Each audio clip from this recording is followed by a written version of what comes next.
이르되 이는 세례 요한이 죽은 자 가운데서 살아났도다. 그러므로 이런 능력이 그 속에서 일어나느니라 하고, 어떤 이는 그가 엘리야라 하고 또 어떤 이는 그가 선지자니 옛 선지자 중에 하나와 같다 하되, 헤롯은 듣고 이르되 내가 목벤 요한 그가 살아났다 하더라. 전에 헤롯이 자기가 동생 빌립의 아내 헤로디아에게 장가든 거로 이 여자를 위하여 사람을 보내어 요한을 잡아 옥에 가두었으니, 이는 요한이 헤롯에게 말하되 동생의 아내를 취한 것이 옳지 않다 하였음이라. 헤로디아가 요한을 원수로 여겨 죽이고자 하였으되 하지 못한 것은 헤롯이 요한을 의롭고 거룩한 사람으로 알고 두려워하여 보호하며 또 그의 말을 들을 때 크게 번민을 하면서도 달갑게 들음이로라.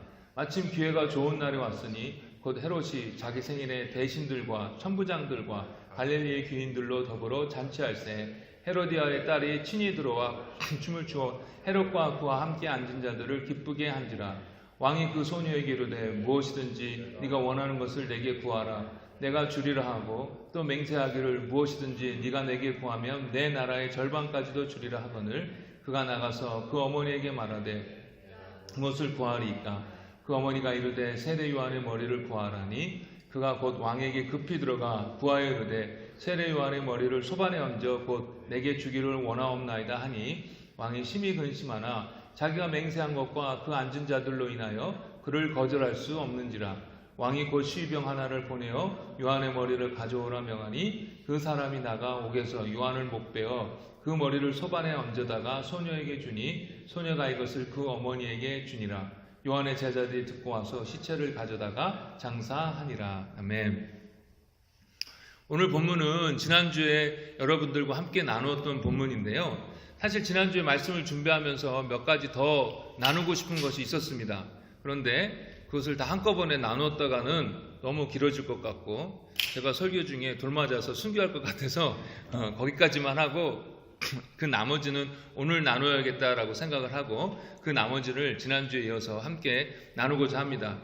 이미 여러분들도 그 내용을 익히 잘 알고 계시듯이 헤롯은 갈릴리 지역과 퍼리아 지역을 다스리고 있던 왕이었습니다.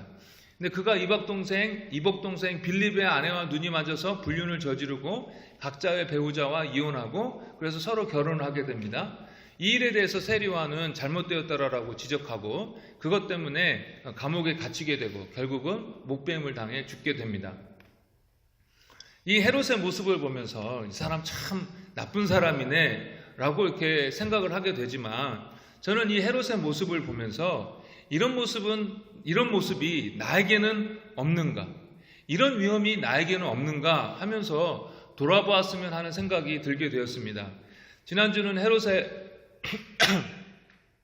간통 사건을 보면서 아이고 그런 끔찍한 죄 하면서 나와는 상관없는 것 같이 여기지만 말고, 나에게도 그런 위험성이 얼마든지 있고, 그래서 더욱더 그런 죄에 대해서 경계해야 되겠다라는 것과, 그리고 그런 죄를 잘 저희들이 미리 방지하기 위해서는 부부관계에 있어서 특별히 올바른 의사소통이 중요하다라는 것을 나누었습니다. 오늘도 헤롯의 모습을 보면서 이런 나쁜 놈 하면서 거기에서 끝날 것이 아니라 우리는 어떤가 하면서 우리 자신을 좀 돌아보는 그런 시간이 되었으면 좋겠습니다. 오늘은 지난주 이어서 여러분들과 함께 나누고 싶은 것은 권력, 즉 힘의 사용에 관한 것입니다. 로마서 11장 1절부터 3절까지 말씀을 저희들이 함께 읽어보겠는데, 우리 한 목소리로 한번 읽어보겠습니다. 시작. 각 사람은 위에 있는 권세들에게 복종하라.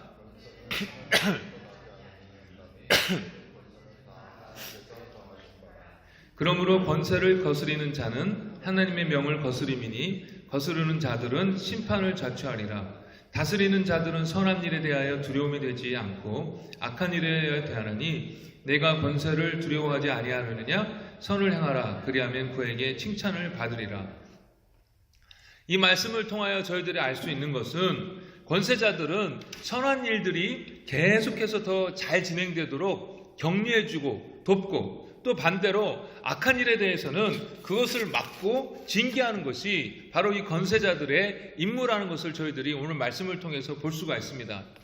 그 권세자가 예수님을 믿건 안 믿건 간에 하나님께서는 그런 권세자들을 세워서 착한 일들이 사회 속에서, 공동체 속에서 더욱더 퍼져가도록 하는 것입니다. 사회 질서가 잘 유지되어지고 사회가 선을 향해서 이렇게 나아가서 모든 인류가 행복하게 살도록 하시기 위하여 하나님께서 은혜를 베푸시고자 그런 권세자들을 세우셨다라는 것입니다. 그런데 이 권세자들에 대한 하나님의 의도를 저와 여러분들이 이렇게 알게 되었는데요. 오늘 본문에 나타난 헤롯은 어떠했느냐라는 말입니다. 공적으로나 개인적으로 이렇게 주어진 권세, 즉 힘을 어떻게 이 헤롯이 사용했습니까? 헤롯은 자기가 가진 힘을 가지고 남의 여자를 빼앗았습니다. 그리고 그것을 위해서 아마 여러 각도로 자기의 가진 영향력을 주위 사람들에게 이렇게 뻗쳤을 것입니다. 행사했을 것입니다. 그리고 그것이 잘못되었다라고 지적하는 세례 요한을 감옥에 가두고 그리고 급기야는 죽이기까지 했습니다. 즉, 이 헤롯은 하나님께서 힘을 주신 목적과는 완전히 반대로 행했다라는 것을 저희들이 볼 수가 있습니다. 성경에는 헤롯 외에도 이렇게 하나님께서 주신 힘을 잘못된 방향으로 사용된 사람들의 모습을 정말 많이 저와 여러분들이 볼 수가 있는데요. 솔로몬은 하나님께서 솔로몬에게 지혜와 능력과 부와 존귀함을 주셨습니다. 그런데 이 솔로몬이 성전을 지은 것 말고는 평생에 그 자기의 힘을 자기만을 위해서 사용하였다라는 것입니다. 그래서 그것도 무리하게 사용했습니다. 주위 사람들을 힘들게 하면서까지. 그래서 솔로몬이 죽고 나서 이스라엘의 10지파가 이제 모여가지고 솔로몬을 이어서 왕이 된 르호보암에게 나아갑니다. 그래서 왕이시여, 저희들이 선왕 때 너무 고생을 많이 했는데 이제 좀 저희들을 조금만 더 이렇게 좀 살게 해주세요. 좀 숨 좀 쉴 수 있게 해주세요. 라고 부탁을 한 것입니다. 그런데 이 르호보암 왕이 그 백성들의 고난을 보면서 그래, 좀 이렇게 너희들을 배려해 줄게 라고 했으면 좋았을 텐데 더 악하게 대꾸를 하게 되고 그것 때문에 이스라엘이 북이스라엘과 남유다로 나누어지게 됩니다. 사울왕은 다윗을 질투하여 자기가 가진 권력을 가지고 다윗을 죽이려고 했고 그것에 있어서 조금이라도 방해가 된다라는 사람은 그냥 가차없이 다 죽여버렸습니다. 다윗이 사울을 피하여서 노비라는 지역으로 이렇게 피신을 가게 되었는데 그 노비라는 땅에서 그곳에 있던 아히멜렉이라는 제사장에게 떡을 얻어먹고 또 무기를 이렇게 얻습니다. 아히멜렉은요, 그때 당시에 다윗이 사울왕의 미움을 받아서 피신하고 있었다는 사실을 전혀 몰랐습니다. 그러나 사울왕은 이런 아히멜렉의 사정을 들으려 하지도 않고 아히멜렉은 물론 그 높당에 있던 제사장 85명 그리고 남자, 여자, 어른, 어린아이 할 것 없이 다 완전히 죽여버렸습니다. 얼마나 끔찍하고 살벌합니까? 그런데 이런 식의 권세자들의 행포가 그때 당시만 그렇게 있었습니까? 지금도 그런 일들이 얼마나 일들을 저희들이 많이 보고 있습니까? 권세를 가진 자들이 그 권세를 가지고 자기를 위해서 사용하고 그것이 잘못되었다라고 지적하는 세례 요한 같은 사람들을 죽이고 억압하고 가난하게 만든 일들이 얼마나 많습니까? 알면 알수록 속 터지는 뉴스가 정말 한두 가지가 아닙니다. 심지어 교회 안에서도 그런 일들이 있다라는 것을 저희들이 뉴스를 통해서 종종 듣게 됩니다. 그런데 오늘 이런 일들을 생각해 보면서 속이 터질 것 같이 화만 내지 말고 처음에 말씀드렸던 것처럼 나는 어떤가 하고 돌아보자라는 것입니다. 하나님께서는 나라의 큰 지위에 있는 사람들에게 뿐만 아니라 모든 사람에게 각자의 역할과 힘을 주셨습니다. 그런데 그렇게 부여받은 지위, 힘을 가지고 나는 어떻게 사용하고 있는가를 보자는 것입니다. 종종 말씀드렸지만 나라와 사회와 교회의 불합리한 일들에 대해서 안타까워하고 정말 세례요한처럼 용감하게 바른 말을 하는 사람들이 필요합니다. 그런데 나는 그렇게 비판한 대로 잘하고 있느냐라는 말입니다. 민주주의를 외치면서 그 민주주의를 훼손하는 사람에 대하여 분개하고 그것에 대하여 투쟁하지만 정작 그 자신은 그 일을 진행함에 있어서 민주적이지 않은 방식으로 진행하는 그런 사람들의 이야기를 종종 듣게 됩니다. 외부에 대해서는 분노를 하지만 자기 자신을 그 기준으로 살펴보는 일들을 하지 않는 것입니다. 외부에 대해서 분노하면서 자기 자신의 부정은 이렇게 살짝 가리는 것입니다. 그러니 오늘 이 헤롯의 모습을 보면서 나는 어떤가 하면서 보면 좋겠습니다. 여러분, 남편으로서의 힘을, 부모로서의 힘을 여러분 지금 어떻게 사용하고 있습니까? 직분자로서의 힘을 여러분들 어떻게 사용하고 있습니까? 직장에서 내게 주어진 힘을 여러분들 어떻게 사용하고 있습니까? 오늘 이 아침에 우리에게 주신 힘과 권세를 어떤 원리로 어떻게 사용해야 되는지 함께 좀 생각해 보기를 원하는데요. 첫 번째로 저희들이 예수님을 통해서 배울 수 있는데, 예수님은 모든 것의 왕이심이지만 이분은 이 땅에 섬기시러 오셨다라는 것입니다. 예수님은 이 땅에 사람으로 오셨지만 여전히 하나님 되신 분이셨습니다. 그러나 그가 하나님으로서의 그런 신적 권위와 능력을 자기를 위해서 사용하지 아니하시고 아버지 하나님의 뜻에 따라 다른 영혼들을 구원하는데, 다른 영혼들을 섬기는 데에만 사용하셨다라는 것입니다. 마찬가지입니다. 하나님께서 우리에게 힘을 주신 이유는 나 자신을 섬기고 내가 나 하나 편하라고 주신 것이 아니라 그 힘을 가지고 다른 사람을 섬기라는 것입니다. 내가 속한 공동체, 내가 속한 교회, 가정, 직장, 동네, 나라 등등의 유익을 위하여 내게 주신 권세와 힘을 사용하는 것입니다. 내가 아니라. 성령의 은사도 마찬가지입니다. 내가 가진 어떤 특별한 은사로 내가 얼마나 대단한지를 드러내고 또 사람들에게 칭찬받고자 함이 아니라 그 은사를 가지고 다른 사람들을 섬기라라는 것입니다. 그러면 이렇게 섬기는 것을 알겠는데 그 섬김의 동기가 무엇이겠습니까? 사람들에 대한 사랑입니다. 헨리 블랙가비 목사님이 쓰신 그 스피리추얼 리더십이라는 책이 있는데요. 그 책을 읽어보면은 섬기는 리더십에 대해서 몇 가지 이렇게 정리한 게 나왔는데, 그 중에 첫 번째가 뭐냐면 섬기는 리더십은 사람들을 향한 사랑에서 시작된다라고 이렇게 말하고 있습니다. 요즘에는요, 세상의 기업에서도 제대로 된 리더십을 발휘하기 위해서는 어떤 목적을 위하여 사람들을 수단으로 도구로 여기는 것이 아니라 정말 리더라면은 그 조직의 사람들과 친해지고 그 조직의 사람들을 진실하게 아껴주어야 한다는 것을 세상의 기업들도 깨닫고 있습니다. 카오지스와 스포스너는 이란 사람은 정상급인 CEO의 그 리더십을 이렇게 특성을 연구를 했는데요. 이 사람들 모두 다 가지고 있는 공통점이 딱 하나가 있는 것이 발견되었는데, 그것이 바로 애정이었다라는 것입니다. 이 성공한 사람들은 자기와 함께하는 사람들, 자기를 따르는 사람들을 진심으로 아꼈다라는 것입니다. 그것이 이 성공한 사람들, 리더들에게 있어서 공통적으로 발견하게 된 특징이었다라는 것입니다. 내가 책임져야 하는 공동체, 조직 등등에서 거기에 속한 사람들을 사랑하고 귀하게 여겨야 한다라는 것입니다. 이래야 섬기는 리더십이 발휘된다라는 것입니다. 제가 페이스북에서 문재인 대통령에 관한 글을 하나 이렇게 제가 읽게 되었습니다. 이 교회에서 어느 정당이나 이렇게 어느 대통령 후보나 정당 후보를 지지하는 말을 공적으로 하면 좀 별로 덕이 되지 않는데 좋은 일이기 때문에, 모범이 되는 일이기 때문에 소개하고자 합니다. 어떤 여자분이 자기의 경험을 이렇게 쓴 거예요. 신발 공장 재봉사로 14살부터 죽으라고 일을 했답니다. 20몇 년간을 일했대요.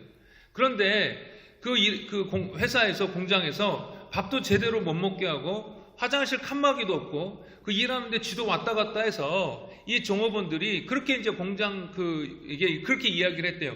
낮에는 일하고 밤에는 좀 잠 좀 자게 해줘라. 그리고 쥐 좀 잡아줘라. 화장실 칸막이 좀 만들어줘라. 라고 정말 인간으로서의 기본적인 것을 요구했는데, 이 공장에서 이 사람들이, 종업원들이 데모한다고, 그리고 주동자를 색출한다고 이 회사의 의견을 냈던 사람들을 잡아간 것입니다. 아무리 외쳐도 누구 하나 들어주지 않더래요. 그런데 그때 당시에 문재인 변호사에게 이 몇몇 사람들이 찾아갔다고 합니다.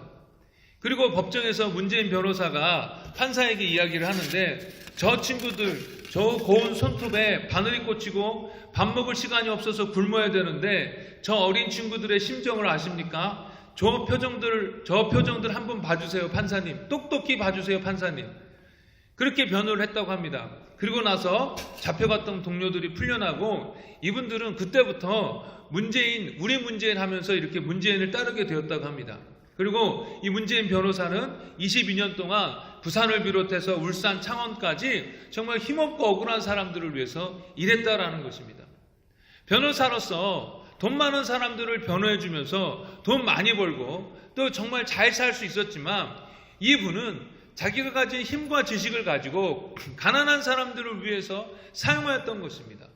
긍휼과 사랑하는 마음이 이 사람들에게 있었다라는 것입니다. 이 문재인 변호사에게 있었다라는 것입니다.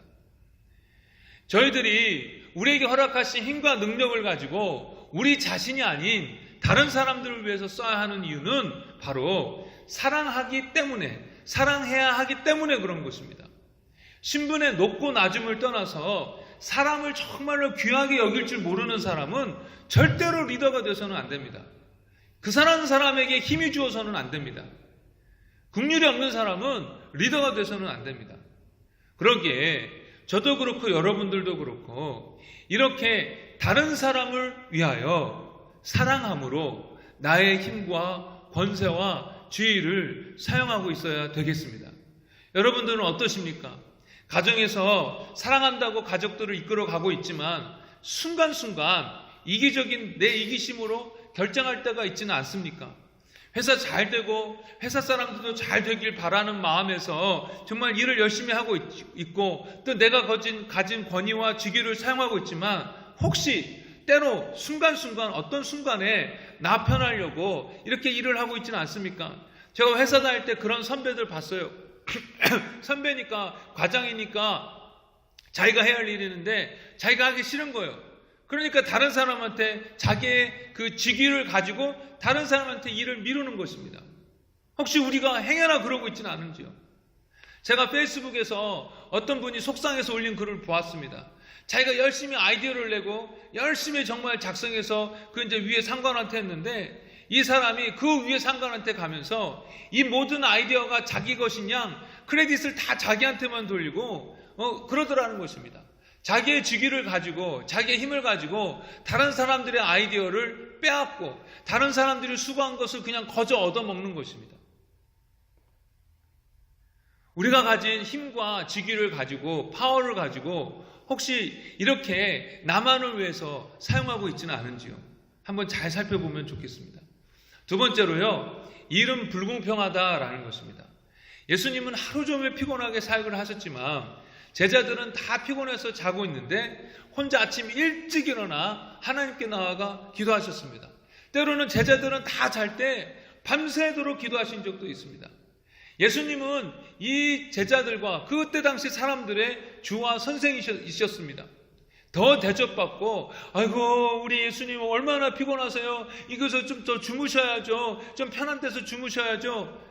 그렇게 대접받으셔야 할 분 같은데 그러지 아니하시고 제자들을 책임지고 이들을 영적으로 정말 섬겨야 되기 때문에 남들 다 자고 쉴 때에 그러지 못하시고 오히려 주 앞에 간절히 매달려 기도하셔야만 했었습니다. 더 많이 일하셨습니다. 일의 양이 다 똑같이 주어져야 된다고 생각하는데 예수님을 보니 그렇지 않더라라는 것입니다. 사람마다 책임과 거기에 따른 부담에서 다 다릅니다. 불공평합니다. 많은 권세, 많은 힘이 주어졌다라는 것은 더 많은 책임이 있다라는 것입니다. 더 많은 부담이 있다라는 것입니다. 가정에 있어서 더 많은 힘이 부모에게 있습니다. 그러나 동시에 그렇기 때문에 더 많은 책임과 부담이 있는 것입니다. 가장이기에, 하우스홀더이기에 더 많은 힘이 있습니다. 그러나 동시에 더 많은 책임과 부담이 있습니다. 그러니 이것을 불공평하다고 불평할 것도 아니고 또 이런 책임과 부담을 다른 사람에게 이렇게 떠넘겨도 안 되겠습니다. 권사를 부릴 때는 언제고 정작 책임져야 할 때는 쏙 빠지거나 다른 사람에게 그 책임을 전가하는 것은 그리스도인으로서는 용납되지 않는, 절대로 용납될 수 없는 그런 행동입니다. 또한 일의 양에 있어서도 불공평하다라는 것을 저와 여러분들이 기억해야겠습니다. 힘을 가진 자들은 더 많이 일해야 합니다. 물론 그 일의 형태가 무조건 육체적으로 막 이렇게 힘을 써야 하는 것만 의미하지는 않습니다. 정신적으로 더 많이 고민해야 하는 일일 수도 있습니다. 아무튼 더 많은 권세를 가진 자들은 더 많이 일해야 합니다. 일의 양에 있어서 불공평한 것입니다. 하나님께서 주신 권세의 목적이 섬기는 것이기에 많이 주셨다라는 것은 많이 섬겨야 한다라는 것을 의미합니다. 그러니 많이 섬겨야 하는 것입니다. 더 많이 일해야 하는 것입니다. 가정에서 가장이 어떤 형태로는 가장 많이 일해야 합니다. 그것이 심적인 것이든 육체적인 것이든 가장 많이 일해야 하는 것입니다. 가장은 영적으로도 마찬가지입니다.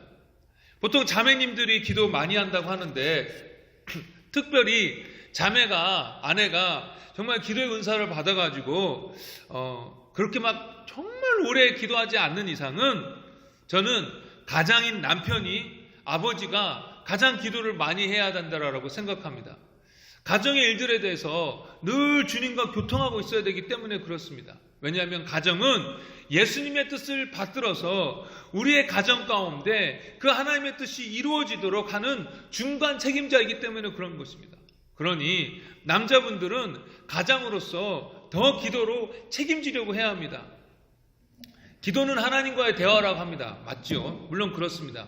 그렇다고 해서 기도가 늘 쉽고 늘 물 흘러가는 것처럼 편안한 것이 아닙니다. 한국의 그 태백 지역에 예전에 돌아가신 대천덕 신부님이 예수원이라는 그 수도원을 세웠는데요. 거기에 가면은 기도는 노동이요, 노동은 기도다라는 말이 있습니다. 기도는 노동입니다. 일입니다. 그러니 가장이 가정을 책임지는 자로서 기도의 노동을 누구보다도 더 많이 해야 한다는 것입니다. 그런 부담을 가지고 있어야 하는 것입니다. 아무튼 일은 불공평합니다. 권세를 가진 자로서 더 많이 책임지고 더 많이 일해야 된다는 것을 저 여러분들이 기억해야 되겠습니다. 세 번째로 힘과 권세를 부여하신 분은 하나님이심을 기억하고 그분을 섬기는 자임을 저 여러분들이 또한 명심해야 되겠습니다. 예수님이 돌아가시기 전 마지막 밤에 주와 선생되어서 제자들의 발을 씻겨주십니다. 그들을 사랑하셨기 때문에, 그리고 마지막으로 섬기는 것이 얼마나 중요한지를 정말 이렇게 시청각 교육으로 알려주고 싶으셔서 그렇게 제자들의 발을 씻기셨지만 궁극적으로는 그것이 하나님의 뜻이었기 때문에 그렇습니다. 예수님은 모든 일에 있어서 하나님의 뜻대로 하나님을 섬기는 분이셨습니다. 제자들과 수많은 사람들을 예수님께서 섬기셨지만 궁극적으로는 하나님을 섬기셨고 하나님을 섬기셨기에 다른 사람들을 섬기며 결국 자기의 목숨도 내어 던져주실 수 있었던 것입니다. 저희들도 마찬가지입니다. 다른 사람들을 섬기는 데 있어서 궁극적으로는 저희들이 예수님을 섬기기 때문에 그런 것입니다. 주님을 섬기기 때문에 다른 사람들을 섬기는 것입니다.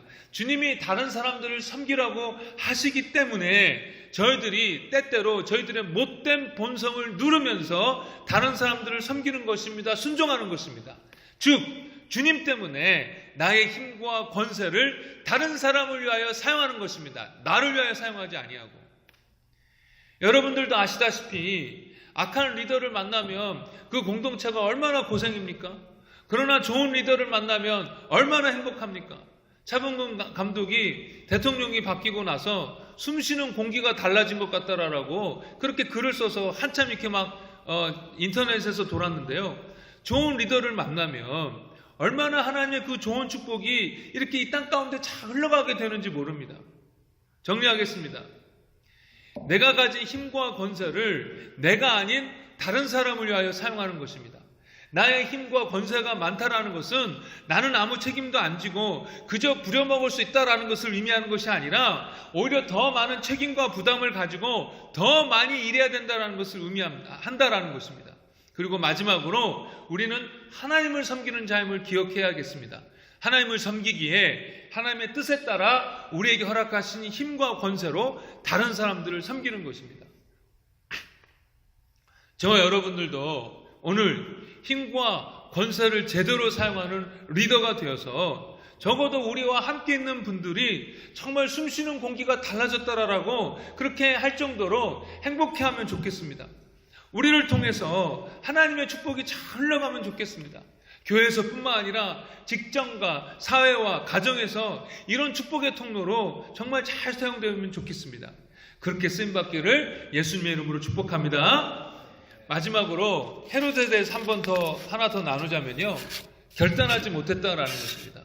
죄를 지적하는 세례 요한의 이야기를 듣고 이 헤롯은 괴로워했지만 동시에 그것을 즐겨 들었습니다. 이 말씀은 요즘 우리말로 하자면 이 헤롯이 세례 요한을 통해서 은혜 받았다라는 것입니다. 그런데 헤롯은 거기에 머물렀습니다. 여전히 죄와 향락에 머물렀습니다. 은혜 받았지만 죄를 끊지 않았습니다. 은혜 받았지만 결단하지 않았습니다. 은혜 받았지만 순종하지 않았어요. 그래서 헤롯은 어떻게 되었습니까? 결국 그는 죽어 영원한 형벌 가운데 빠지게 된 것입니다. 예배 때 감동이 있습니다. 예배 때 눈물이 흘렸습니다. 예배 때 가슴을 요동치는 그런 확신과 부르심도 느꼈습니다. 예배 때 설교가 천둥을 치는 것처럼 내게 주시는 하나님의 말씀으로 들리는 것입니다. 그러나 저희들도 결단하지 않으면 헤롯과 마찬가지라는 것입니다. 씨 뿌리는 비유에서 말씀하신 것처럼 그 떨어지는 말씀은 다 똑같은데 그 말씀의 씨앗이 결국 옥토밭에 부러질 때에야만 30배, 60배, 100배 열매를 맺게 된다고 하시는데 그 옥토밭은 말씀을 받아 결단하고 순종하는 자의 마음을 말씀하시는 것입니다. 결단하지 않으면, 그래서 말씀하신 대로 죄를 끊고 말씀하신 대로 그 길대로 나아가지 않으면 하나님께서 그렇게 부어주신 은혜를 그냥 버려버리는 것입니다. 낭비해버리는 것입니다. 값진 진주를 돼지에게 던져버리는 것과 마찬가지입니다. 오래전에 제가 읽은 책인데요, 하늘의 특별검사라는 책이었습니다. 김인호라는 검사분의 그 개인 간증 책인데요, 이분은 갓난아기 때 죽을 뻔했어요. 그래서 다른 사람들이 정말 이제 더 이상 못 살 거다라고 했는데 어떻게 거기서 살아나고 공부도 못하고 말도 더듬었는데 점점 이분이 똑똑해지고 공부도 잘해서 서울대 법대에 들어가게 됐고 거기서 졸업하게 되었습니다. 그리고 대학 다니는 동안 가장 어린 나이에 사법고시에 패스하게 돼서 검사가 되었습니다. 또 검사가 되고 나서도 열심히 일해서 인정받는 검사가 되었다고 합니다. 그런데요, 이분이 그때 당시에 그 책이 나올 때쯤에 그때 당시 기록이 2만 명을 전도했다고 합니다. 2만 명. 믿을 수 없는 숫자를 전도하신 분이시죠. 근데 이분이 예수님을 믿었고 여러 번 하나님의 터치도 경험하였지만 세상의 출세를 위해서 이 술을 끊지 못했다라는 것입니다. 그러다가 한 번은 어머님의 그 눈물의 기도 소리를 듣고 마음이 무너져서 회개의 눈물을 흘리고 정말 그때 성령님의 강한 터치를 경험했다고 합니다. 그런데 또다시 세상에 빠져나아갑니다. 이번엔 두 번째로 아내의 눈물의 기도를 소리를 듣고 또 같은 경험을 합니다. 그런데 또 세상으로 빠져나아갑니다. 세 번째로는 새벽까지 술을 마시고 집에 들어가는데 그 새벽에 목사님을 만나는 거예요. 그래서 언격결에 앞으로는 새벽기도 나가겠습니다라고 그렇게 이야기합니다. 그러면서도 영 세상 한 발, 교회 한 발 하고 지냈는데 마지막으로 주님을 정말 보게 된 거예요. 그래서 그 주님 앞에 자기의 죄를 회개하고 드디어 술을 끊고 세상의 쾌락을 끊기로 정말로 결단한 것입니다. 그러면서 몇 개의 성경 구절을 읽으면서 깨닫게 되었는데 구원받은 자로서 결단과 행함이 중요하다는 것을 이분이 새삼 깨닫게 된 거예요. 그래서 이분이 고백하는데 나는 이제 변화되지 않으면 죽은 목숨이다. 하나님의 생명을 가진 산 목숨을 가지려면 나는 반드시 변화되어야 한다. 이것을 깨닫게 된 거 결심한 거예요. 그러면서 그렇게 결심한 이후로 전도를 하기 시작했는데 그래서 그때 당시에 2만 명에 이르기까지 전도하게 된 것입니다. 하나님께서 이렇게 이 사람에 대해서 사랑으로 오랫동안 기다려주신 것에 대해서 참 감사하지만 우리 입장에서 봤을 때는 그렇게 은혜가 주어지고 내 마음에 감동이 주어질 때에 결단해야 된다는 것입니다. 실천해야 된다는 것입니다. 그래야 하는데 하면서 생각만 하고 있으면 아무 소용이 없습니다. 성경은요, 뭐라고 분명하게 자주자주 반복해서 말씀하고 있냐면요, 행한 대로 갚아주리라. 네가 생각한 대로, 네가 그랬으면 좋겠다라고 생각했지, 내가 그렇게 했어야 하는데 하는 대로 갚아주겠다라고 하지 않으셨다라는 것입니다. 행한 대로, 실천한 대로 갚아주시겠다라는 것입니다. 그래서 결단과 순종이 이 믿음의 도약, 하나님을 경험하는 데 있어서 절대적인 필수 조건이라는 것입니다. 요즘 여러분 어떻습니까? 그래야 하는데 하면서 그냥 결단하지 못한 채로 흐지부지하게 지내고 있지는 않습니까? 그렇게 지나가 버리는 것이 무엇이 있지 않습니까? 하나님께서 감동을 주셨는데, 하나님께서 생각을 주셨는데, 그래서 그거 해야 되는데 하면서 그냥 지나가 버리고 있는 것이 혹시 있지는 않습니까? 저도 설교 준비를 하면서 한 가지 결단한 게 있는데요, 그것은 가정예배입니다.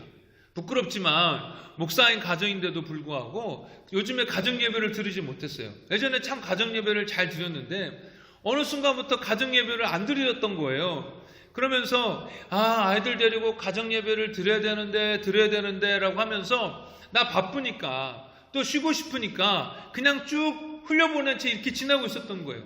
그래서 이제 결심을 했습니다. 월요일부터 최소한 일주일에 2번 이상은 가정예배를 드려야겠다.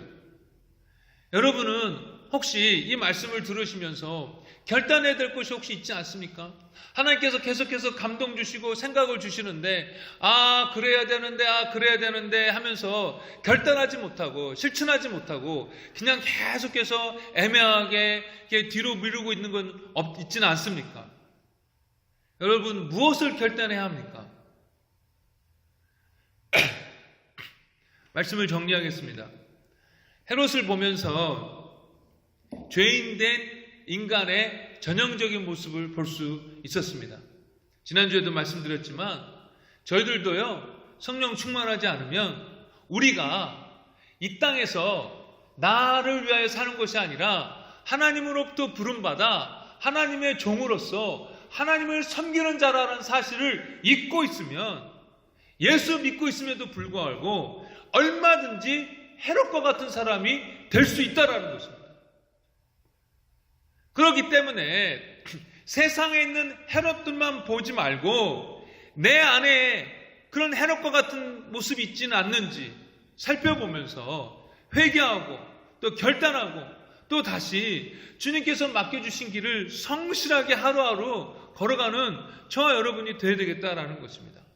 오늘 말씀에 근거해서 이번 한 주 저와 여러분에게 허락하신 그 힘과 권세를 주님 기뻐하시는 방법대로 바르게 사용하고, 또 주님께서 여러분들에게 계속해서 감동 주시고 말씀 주시고 생각으로 주신 것이 있다면 이제 더 이상 미루지 마시고 결단과 순종으로 나아가는 저와 여러분 되시기를 주의 이름으로 축복하며 기도합니다. 우리 함께 말씀에 근거해서 기도하겠습니다.